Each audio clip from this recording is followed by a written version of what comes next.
Hey everyone, day 16 of the Gospel of Mark Reading Challenge, and today I want to bring up the two conclusions, the two endings of the Gospel according to Mark. That's right, there are two. The first one happens at the end of Mark 16:8. The second one happens at the end of Mark 16:20. But before, or I should say, right after 16:8, you see a note, a little note that says some of the earliest manuscripts do not include Mark 16:9 through 20. And this is true. The earliest we find this second conclusion in the manuscripts of the New Testament is the 4th century. So for centuries, the church did not have a Bible that included this conclusion, verses 9 through 20.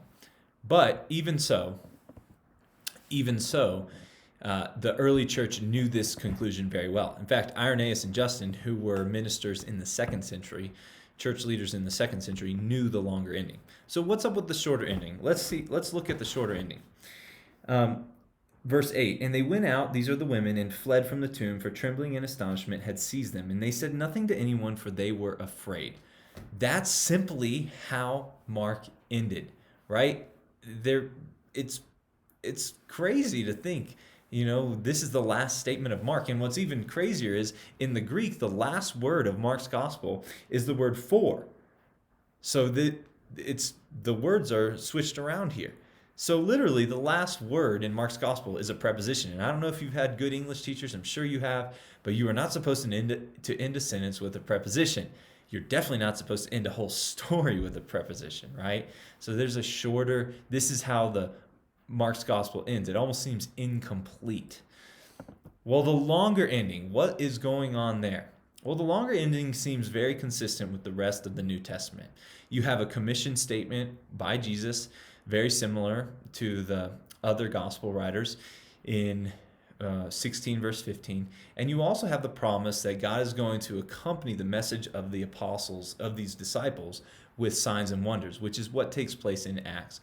So the longer ending fits well with the overall structure of the New Testament and the Gospels. And keep this in mind, it's not a false ending. This was the tradition of the church that Justin Martyr, as I said, and Irenaeus already knew in the 2nd century. This is what was already being spoken about Jesus and the disciples in the 2nd century. So it's not just something, the church wanted to smooth things over and make it right here. No, this was the common